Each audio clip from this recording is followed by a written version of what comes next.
Hey y'all, my name is Chanel Elaine and I'm your host for tonight. And tonight we have, Kia Nicole, and I'll be your co-host for tonight.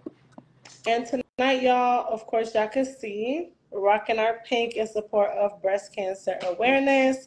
And this is the month to do so. So without further ado, I do have my phone here. So if you see me looking down, that is why. First things first, the topics for tonight is going to be women's health and also hot topics. So, are you sipping on anything, sis, to start off? I'm Some fruit sipping punch and Chick-fil-A. strawberry lemonade. Chick-fil-A fruit punch, that's all. Oh my gosh, we didn't even plan the fruit punch. That's crazy. That's all I like at Chick-fil-A. All right, so first things first, as you know, today's actually, what's today's date? October 15th. And breast cancer was, 2 days ago. It's recognized on October 13th. So I want to go ahead and kind of touch into that. First things first, what are some common misconceptions about breast cancer that can be shared with our audience? So I had to do a little research on that myself because I need to be educated as well. So I came across a few common misconceptions. The first one being that having a breast injury will cause breast cancer. That is false. You can have an injury to your breast and it doesn't, lead to cancer. So that's number one. Number two is that breast cancer affects only middle aged to older women. While a lot of cases are middle aged to older women, it can happen at any age. So that's another misconception. I know we all heard this one. Carrying a phone in your bra would lead to breast Yep. cancer. That is false. Carrying a phone in your bra does not lead to breast cancer. I heard that often. I used to, let me remember not to put my phone in there. And then the last one is finding a lump in your breast, means that you got cancer. That is false as well. Lumps could be due to many different things. So, yeah. Agreed, sis. So I also did like my background research as well. One thing about it, always do your research. Don't ever go off of just word of mouth. Sometimes that could be good, but doing your own research also helps. So I have a few misconceptions here that I also wanted to share. First of all, you did say that older women only get breast cancer. That is also not true. You can develop that no matter, what age you are, give and take. And of course, not in Right. adolescent years, It's rare. but You go to it's an infant. rare, right? Yeah, It's more toddler. prone for older. It's more prone for older women, but anyone at any age as a female can also develop breast cancer. Pain in your breast doesn't also mean that it's an indication of cancer, and like that goes back to what you're saying. Having a lump doesn't also mean that it's cancer. It can also be benign. Can be just something that you're born with, and it's nothing serious. Also, misconception is that men can't get breast cancer. They actually can. Mm-hmm. There's also a misconception that deodorant causes breast cancer. That's also false. A healthy lifestyle eliminates risk. You can have a healthy lifestyle and still develop breast cancer. And all breast cancers are the same. And like I said, some can be very, small, some can be big, some can spread, some can come in different forms, and it can also affect you differently. And also, mammograms cause cancer, which is like that radiation, that exposure. A lot of times we're like, oh no, we stay away from x rays. We don't go, and we kind of stray away from those things because we don't want to expose ourselves per se. And in our reality, those things are actually false. Switching over, we're going to be zooming through these topics tonight. Did you have Yes. anything else you But wanted feel to free to add? comment as well, y'all. Okay. One more that it is hereditary. That's a false claim as well. Doesn't have to Agreed. run in your family and you can still get it. Also, too, just like we said, just doing your own research and taking the time to kind of, I don't feel like you should go when you're older, but when you're younger, do take those steps. Like, how you would go to a doctor and get your regular checkup every year. It's the same thing. Mm-hmm. Just keep up with your health. And as women, sometimes I feel like we go to a doctor a little bit more than men. And sometimes you don't catch things as quickly, but it is good to go and get your frequent checkup and everything so you can stay on top of it. So that's in regards to breast cancer. The second question that we're going to be heading into tonight is what future trends do you see in connection with women's health and social media? Right now, I think we're starting to see it. I think more women are becoming more vocal about issues that aren't commonly talked about. Like we're starting to see women talk about PCOS. We saw recently a girl went viral for sharing her journey with cancer and like the different stages and how it looks, you know, and the different emotions you go through with cancer. And she shed light a lot. Like, I didn't even know there was a diaper phase with cancer, and apparently there was. So she showed the diaper phase, and it led her all the way until she was like in remission. And I was like she, I mean, she blew up. So I think women will become more comfortable sharing our journey, because obviously, like, our body makeup is very different from a man's, and there's a lot of issues that we go through that a man will never understand, and a lot of times we silently battle with those. So I just feel like just being able to just open up about it, and, you know, TikTok is infamous for that, you know, having story times, and, you know, having multiple parts of showing like the journey with this or that, and also at the same time educating. You can even, for less serious, you know, illnesses, you can even like make it funny. Like, for instance, something simple as like our menstrual that we all go through, like just making funny comments on like what we go through. It's super relatable, but we can all like laugh about it, because it's like, yeah, oh wow, there's another woman that goes through the same thing that I go through, you know. So overall, just being more vocal, bringing more awareness, but, you know, shedding light on platforms where we're most commonly on, which is social media. So I that's that. agree. I would definitely agree with that. Story times. It is nice to hear when other women are going through things publicly and they're willing to share. And it's like, oh, okay, it's a Me Too movement. So I do agree with that. Being able to just voice your opinion, and yes, once you put something out on social media, of course you're leaving yourself to being judged. That's always Mm-hmm. going to happen. But you have to think about it. If you do right, damned if you do and damned if you don't, Right. basically. If you do right, somebody's gonna have something to say. If you do wrong, somebody's gonna have something to say. So no matter how you do it, everyone's, I don't want to say what I want to say. They say, opinions like everyone got one. Yeah, everybody But got one. so Mm-hmm. Long you as you do help subject, somebody, though. right, you do subject yourself to those things. I feel like future wise, when it comes to social media, a lot of times I feel like it's already taking up so much of our everyday as it is. So I feel like when it comes to women's health, like you said, spreading awareness, maybe if someone is going through something and they're willing to share, it could touch someone else. It could also bring awareness to the fact of like, hey, maybe you should, go to a doctor and ask about this. There's a lot of illnesses, a lot of things out there that are natural to your body. You don't know what caused them. And sometimes it just takes that fear and that stigma where, like, you don't want to be the one to go in and be like, hey, doc, have you heard of this? And they're like, oh, no, I've never heard of this. I know a lot of times we look at that. We don't want to be stigmatized. We don't want to be looked at differently. And sometimes it's like, it's better to know what's going on with your body and to know what's going on with you in general than to just leave it up to chance. And then next thing you know, you go when it's, or you might have stage 4 or you're on your last days out. So it's better to be more prepared and be aware than you're guessing what's going on. So that I feel like social media can also open up a platform, like I said, to welcome those that are kind of, a little bit more reserved, especially with the PCOS. I feel like PCOS didn't really get as much attention until about maybe 1 or 2 years ago is when I just kept seeing Instagram pushing, pushing, pushing, pushing, like all these products. And I was like, well, where did this come from? I just felt like it just came out of thin air. Like it's always been around, but now a lot of women are more vocal about it. A lot of women are saying, okay, you know what? When you're getting off of birth control, or maybe when you're starting birth control, here are the effects, here are things to avoid, why you should or shouldn't. So I love the fact that we're able to kind of be a girl's girl and share those things and receive it. Mm-hmm. Take what you want and leave what you don't, basically. And I also feel like future wise, when it comes to women's health and social media, I also love like the influencers now that are making more healthier changes, more conscious changes. Like they're going to the gym more, they're striving to get like their natural body, they're taking out the fillers, they're going back to like the state of loving them and being them. So I feel like when they push that in the media too, it helps a lot of young girls coming up to see, hey, what you see behind the screen is just a facade. What you're going to see in front of you is like, hey, I actually go to the gym, I eat better.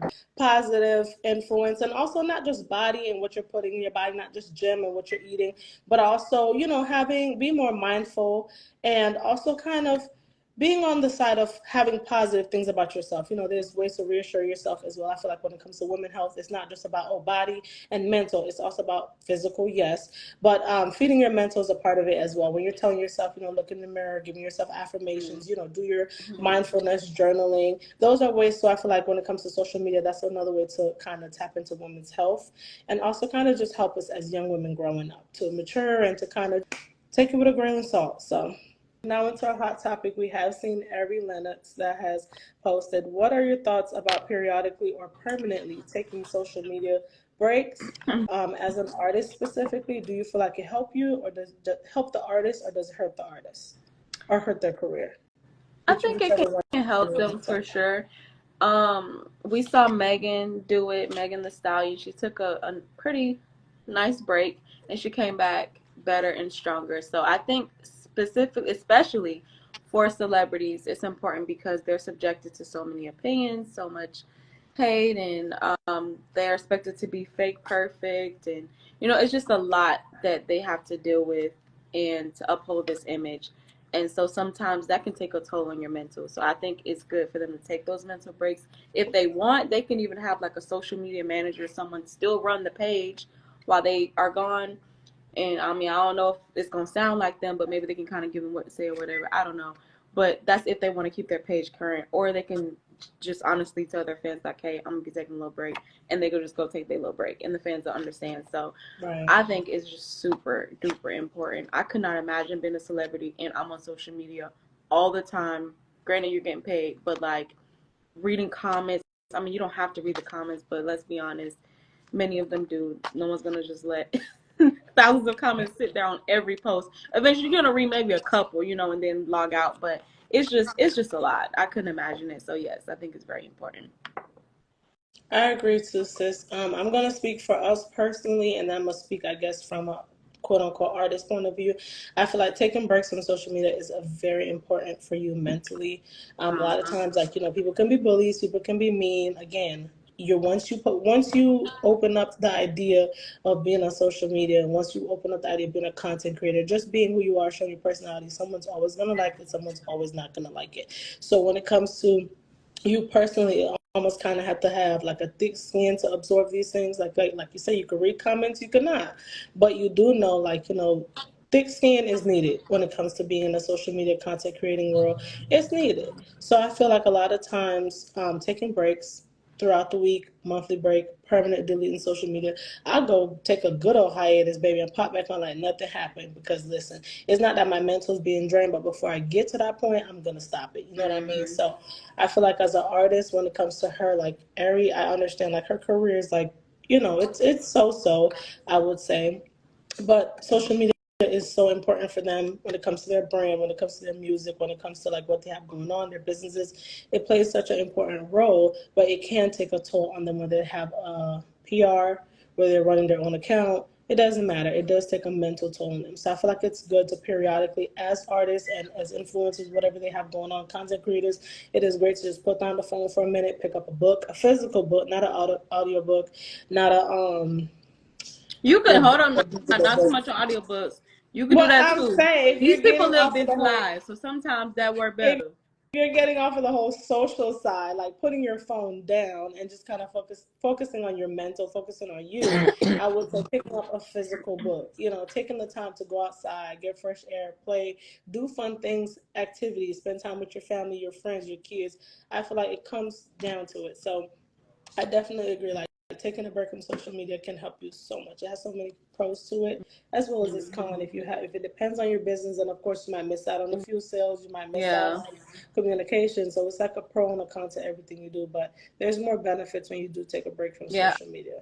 I think she said that too. That she knows like she may miss out on opportunities or like whatever, but she gonna have to work around that because her Right. mental needs to be prioritized. And everybody doesn't have the super thick skin. Like some people, they like you see them on social media often, and and others, and it may or may not affect them as much, or they have ways to cope. And then for other people, like it just really like it really affects them a lot. So for her, it's just really like life or death is how she kind of explained it. So I'm like, yeah, girl, before I get to that point, definitely hop up off of it.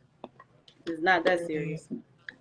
All right, so we're heading into our fun game round, y'all. There is about 5 questions or so. It's just a mixture of games. Are we on time First already? things first. This one is multiple choice. What is a suggested age to receive your first mammogram as a young lady? A, 40 years to 45 years. B, 30 to 40 years. C, 25 to 35 years. A. A, 40 to 45. Now, these are my thoughts on it. I feel like you shouldn't wait until you're like middle age to be You getting a shouldn't. mammogram. I feel like that's not, because a lot of times that is how things go unnoticed. At that point, you go, it's like what they could have corrected maybe 20 years ago, they can't correct. And as you get older, sometimes doctors don't want to operate on you. Your insurance go up, your premium go up because you're more liable to have all these issues and all these Mm-hmm. problems. So a lot of times I feel like they should have lowered that age to where you can get it, maybe 25. When our bodies also mature differently. Some women mature faster, some women take a while. So I feel like once you already start growing your sisters and your cousins, I feel I like it's time to go. feel they should have. Yeah, I don't agree with that either. And my grandma still tells me like, like don't go by that. Like go and ask Right, a request for that because it's needed. That also goes against like the misconception, that it's it's only found in middle age to older right, women, and then that's the age that they're telling us to go do it. And it's like, well, if the facts are that it's found no matter what age you are, then why do we have to wait till 40? That it don't make sense. So yeah. I don't right. get it either. That's like waiting 40 years of your life to go to the doctor. You're not going to do that. If you feel like you're sick, you're going to go to the doctor. You're going to try to figure out why. So Yeah. I feel like they shouldn't necessarily put an age on when you can and can't do a mammogram. I get it. Once I feel like you're mature and of age, they should just say, okay, go to your doctor and have your doctor decide, like, yes, you are at the right age and it's time to go ahead and pursue. I feel like that should be a choice. And Yeah. of course, it's our body, so we got to do what we got to do too. And sometimes you can't listen to professionals about your body because it's yours. It's So right. You listen yes, to that body, not them. they can advise you on what to do, but at the end of the day, you know what's going on with you. You know how your body functions, so you're gonna know what's wrong and what's right, basically. Mm-hmm. All right, so the next one is two truths and a lie. I done switched Lord. up the game a little bit. You sure did. I mean, you switched the freak out of this. I wanted something fun, so I'm like, okay, two truths and a lie. Oh, All right. right, so you got to tell me which one's two truths and which one's a lie. The first one: family history guarantees you'll develop breast cancer. Truth or lie? Repeat that. Family Family history. history guarantees you'll develop breast cancer. That's a lie. Great. I talked about that. Women and men, women and men of all ages can develop breast cancer. Truth or lie? True. Okay. It's the second leading cause of death in women. True or lie? True.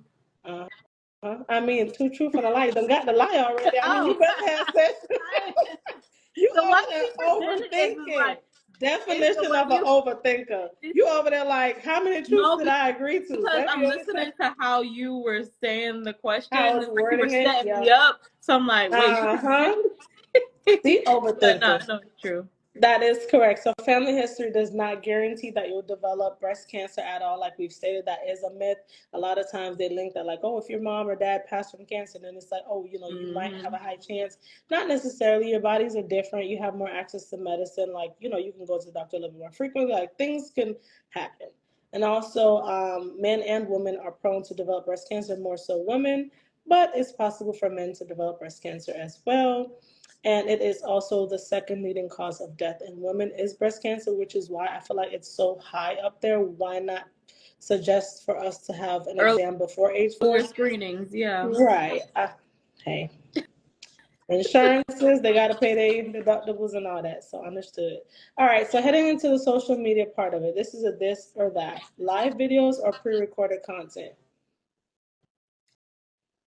Pre-recorded content. I'm scared of these live videos. I Hello. can do it with Pre you right now, but Pre-recorded content all day. Y'all, I don't really care. We don't care for live video, but the way our podcast is set up is live and unfiltered. So baby, live and we unfiltered.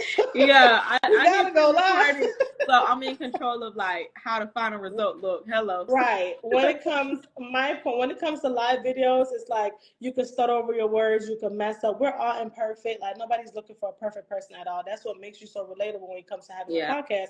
You can mess up and people are like, all right, I would have said the same thing or I could have never worded it better. You're gonna stumble, Uh-huh. you're gonna fumble, it's fine. But when it comes to pre-recorded, baby, the amount of cuts you could do, you can edit out the arm, the likes, the that. You edit that all out. People, wow, that just flow. No, it's edit, it's time. So yes, Sure is. pre-recording is a little bit more free. It gives you a little bit more range to work with, and then live is like, okay, I can't filter what I say. Whatever I Yeah. said is whatever I said. You So can also get way that's more creative with pre-recorded videos. Like you can't right. get too Live, creative with I this agree. live stuff. You get what you get, and that's just this. I agree. Okay, so the next one, this or that, TikTok or Instagram for health tips. When you're looking up health tips or wanting to do health tips, what's your preference to research? Instagram or TikTok? I don't even be on TikTok. Terrible. I be on there once every I couple don't be months, on but that's there, but beside the I feel point. like people who do TikTok would say TikTok because people go on TikTok like it's Google. So if I were on TikTok, I probably would say TikTok because I see how everybody else uses it. They literally use it as if it's a Google search, but just video form. So I know there's a lot of information on TikTok. So I want to say TikTok. I'm just never on there. So obviously, by default, I have to say Instagram. I would say TikTok. Now, like I Yeah. said, I'm a visitor when it comes to TikTok. It's giving pop my berry every couple months, or Every sometimes six I months. binge it. Right, they see me and I'm out. But I would say when it comes to TikTok, it has way more information than Yeah. Instagram. Like Probably easier to find. Instagram has information, but I feel like it's more so like, the still pictures, the short, the reels, that's like what they push. And you're more so silent in a lot of those videos. You don't really talk much when it comes to like Yeah. Instagram. You see your audience like you or they don't. And then when it comes to TikTok, it's like you have these doctors, nurses, like people that are quitting their job because they're getting paid to do so. And they're also giving you free resources like you might have to pay someone else to get. So I feel like when it comes to TikTok, they're more interactive. Yes, you can get on live, and I feel like they respond to you a little bit more than they do on Instagram That's Live. what Like I Instagram heard. Live, they see the stuff, but it's more personable. I feel like on TikTok, no matter how big your audience is, and I feel like a lot of things on TikTok is a little bit more realistic and relatable than Yeah. And Instagram. a little more I feel raw like too, right? Right. So I Yeah. feel like, when it comes to the story time on Instagram, if they ever started story time, I don't think that'll hold up on Instagram. People be so bored, but TikTok is known for holding the audience, for having Yeah. to take, this and that. So I feel like when people are putting out things like, oh, if you're sick, listen, go to TikTok. And if I'm sick, what I do, it's going to give you a whole list. And something also TikTok does a good job of is if you like a video, they're going to recommend similar Keep videos. Like, pushing. going to binge and binge and binge, and you're eventually going to find something. I mean, that's why they find all these cool little meals and all these things. So I feel like when it comes to medical and having a little bit more knowledge, TikTok might be a little bit better when it comes to having resources, and actual people that are in these professions more likely to share these free tips with you. So I agree. Podcasts or video content for health discussions, like watching a video on YouTube, or would you rather like listen to a podcast when it comes like relating to health? A Which one do you feel like podcast. I you like to listen to like the actual discussion of it and people like going back and forth, like asking questions or probing the expert. Like with the video, you're probably just gonna get the expert sitting there just blurting facts at you, but with podcasts it's an actual like discussion and they may ask questions that you probably would have asked that expert and boom you're able to hear what their response is. So I just feel like it's more interactive on the podcast. The video, I'm just really just watching them blurt flat facts out. Can't talk. I'm literally watching them blurt facts out to me, and that's just boring to me. Like it takes me back to school, to be honest, because that reminds me of what I I did in don't school. know. I think I'm gonna say the opposite because for someone who's a visual learner, it's like I can hear what you're saying all day, but Oh, until I'm you watching show the me, podcast. but I'm, until okay, but I'm I'm saying gonna like watch the that. No, but podcast. that's why I gave you the option: video as in watch it on YouTube, or podcast as in listen, not watch the podcast. I don't know. Most So podcasts have both, so I usually do the video. I usually watch video podcasts. the Like video. I've done audio podcasts too, but I'm a visual person, so yeah, visual podcasts. So yeah, in the terms of how I'm asking the question, like listen to the podcast or watching the video, I would prefer to watch the video Yeah. because I'm a visual person. Like I said, you could tell me something, and I'm like, yeah, that makes so much sense. I go back over in my head, and I was like, oh, I need to see that. And then once I see it, what you told me clicks. Like I gotta see what's going on, and once I'm able to see it, I could process it a little bit better. So me personally, I feel like if I could listen and I could watch what's going on when it comes to like someone, I like watch body language, Yes. also how they're delivering Do they really know what they're talking about? Is it relatable? Because sometimes doctors can just get to talking and you're like, okay, this don't make no sense to me. So it's like, how can they, present it to where like the audience can absorb it and be like, wow, this is so And informational. understand, Right, yeah. you want to walk away feeling like you learned something. So me, if I'm able to watch videos about like something health related, it's a little bit more. And I like the interactive videos where they draw like the little caricatures thing, and then they do Yeah. like the whole. I like that a little bit more too, where it's just like, okay, I'm so involved, my mind is going, I'm trying to connect. Like that's me. I'm very fast paced. So if I could keep up with it like that, if I'm listening, I'm gonna listen and be like, damn, what I just heard, and I'm sitting there trying to be like, oh, got a 5 second, back it up, and I That's gotta why keep I be backing it needing up. So subtitles on all my stuff. right. To just listen to something, oh, So I run was that back. saying, right. Yeah. All right, y'all. So that kind of brought us to the end tonight. We just did, again, we're supporting our women for Breast Cancer Month. Yes, yeah. If you haven't already, wear pink, or, it's a couple past 2 days ago, but you can still wear your No. pink to support that. There's Oh, it's also, the whole month. it is the whole month, but I'm saying the actual official day of it was 2 days ago. But I said you can still wear your Yeah, pink we throughout the whole month. celebrating the whole month. There's also other things going on in October as well. Like there's a whole Yeah. bunch of national things you could Google and see what they have. So this is just us supporting it. And then also our hot topic was about, Ari Lennox and social media and ways to connect women health to social media. So with that being said, this podcast will be posted later on YouTube this week. Also, our clips will be uploaded on Live and Unfiltered, which is our podcast page. And of course, we're still building our page, which is why we go live from our personal page. But head on over there, support us by liking, commenting, sharing, all the good stuff. And also on next Tuesday, we'll be back on Kia's page. Everyone for coming in, and we'll see y'all next week. Have a good Bye. night.